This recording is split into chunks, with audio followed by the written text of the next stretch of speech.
Hello, everyone. My name is Carla, and I'm going to be doing a brief presentation on a research article titled Psychophysiological Reactivity to Abuse-Related Stimuli in Sexually Revictimized Women. So just a quick fun fact about this article. As you can see here, it is written by our very own Dr. Laura C. Wilson. So I thought that was pretty neat. So what to expect during this presentation? I'm just going to do a quick introduction to get you oriented to what we're talking about. And then we'll move into the study where we'll spend the bulk of our time going over the actual study of this article. Then we'll move into the findings of what we found as a result of the study. And then finally, we'll finish off with our conclusion. So in the introduction, I'm just going to give a quick refresher of a few biopsych concepts here, and then we will talk about some previous research. Psychophysiological, what is that? So just as a refresher here, psyche is referring to the mind, physio is referring to the body. So psychophysiological is talking about how the mind and things that are going on in the mind are affecting the body. And so one of the ways that we can measure that reaction in our bodies is by measuring our heart rate variability or the variability between our heartbeats. All right. The autonomic nervous system includes the sympathetic nervous system and the parasympathetic nervous system. So if you remember, the sympathetic nervous system is activated when we are perceiving a threat. So we get aroused and we go into that fight or flight mode. And the parasympathetic nervous system is what helps us to calm down and brings us back into homeostasis. All right, so talking about previous research here and some facts about sexual abuse, around a third of women report childhood sexual abuse. Over half of college-age women are they are abused as adults. And 3/4 of women that had childhood sexual abuse are also abused as an adult as well. And that's the revictimized category there. And there have been inconsistent studies with how victimized women actually react to threats. So that's what this study is looking a little bit further into.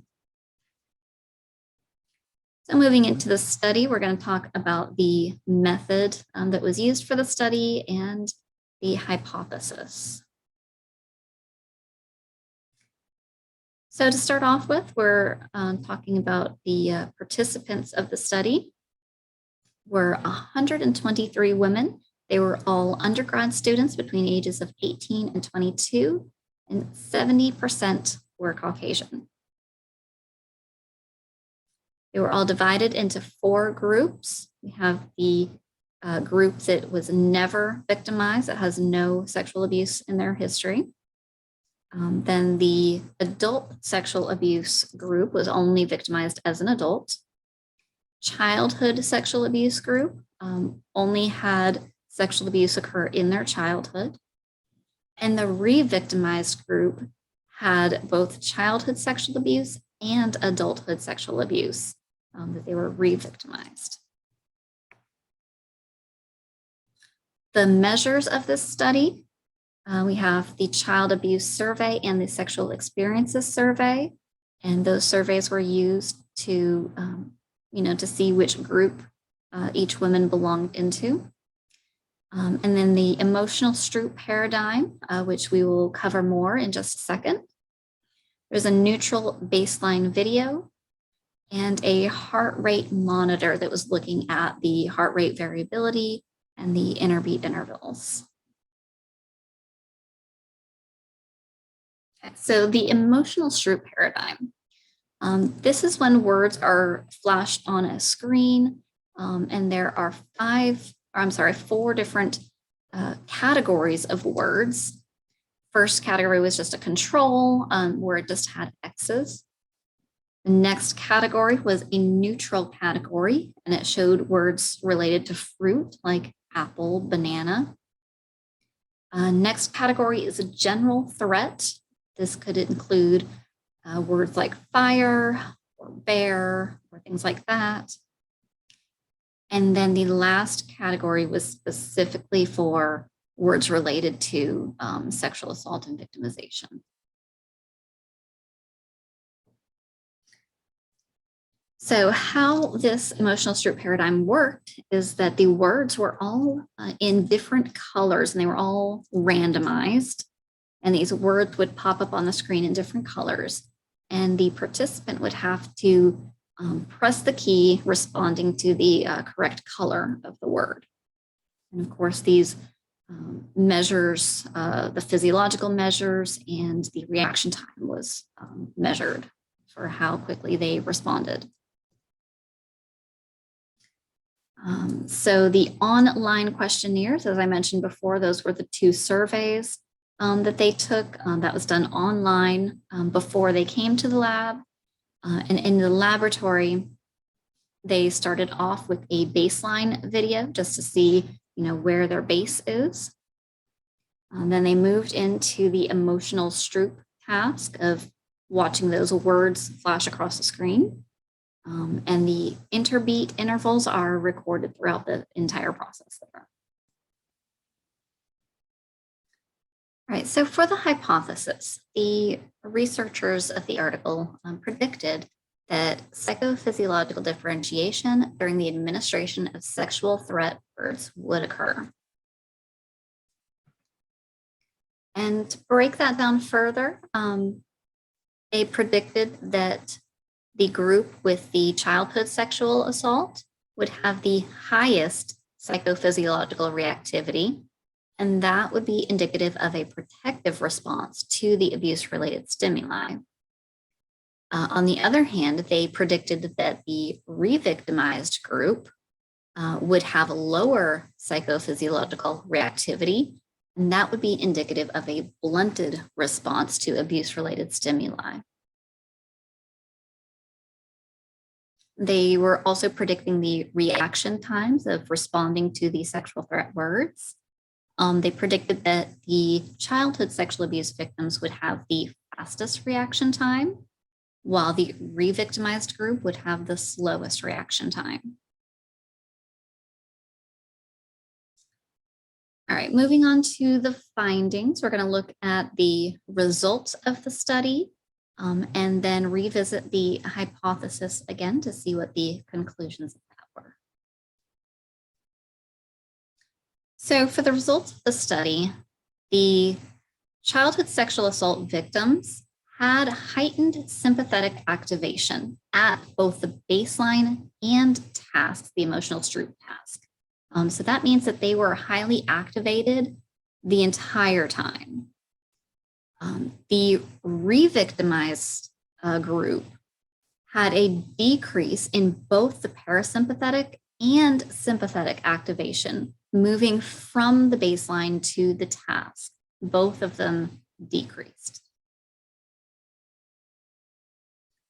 With the reaction time, there was a difference among the word categories of the emotional Stroop task. So, for example, there's a difference between the reaction time for the neutral words compared to the threat words, but the groups did not differ on their reaction time. So for all of the groups, the more threatening the word was, the slower performance they had. That was equal for all the groups there. So going back to the hypothesis, where there was initial prediction that the childhood sexual assault victims would have the highest psychophysiological reactivity, and that was supported by the study. And the revictimized group would have lower psychophysiological reactivity, and that was also supported with the study. When it comes to the reaction times, though, that prediction was not supported. They all had, the same reaction time in relation to the threat words.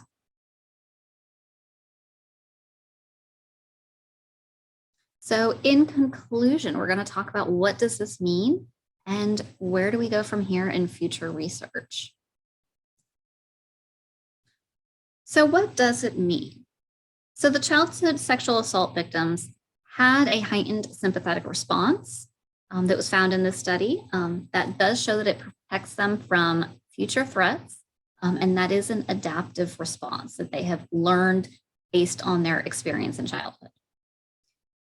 The revictimized group did have diminished sympathetic response as they predicted, but they were assuming that that would mean that it would be a maladaptive response, that it was a blunted response. But they found that there was still no difference in the reaction time. So that means that they're still able to respond to threats in the same way that someone with a heightened sympathetic response would respond to threats. So maybe that could still be an adaptive response. So that's something that, we could explore more. Going into future studies, testing why that may be the case. Why are these sympathetic responses diminished in the re-victimized group? And what might be some mediating and moderating factors that could help explain that? Some other things to take into consideration for future studies would be that this study used just the heart rate variation, the cardiac measures to measure the psychophysiological reaction. And so using different kinds of measures, various measures in future studies. This study is not really able to generalize the results with the rest of the population since we had such a homogeneous sample. So for future studies, we can look at different types of people groups, add more diversity in there to see if these results that we found, measure up across different populations. And to finish off here with a quote that says, cardiovascular responses reported might point to biological reactivity patterns needed for women with a history of sexual abuse to cope with abuse-related stimuli. And that's all. Thank you so much.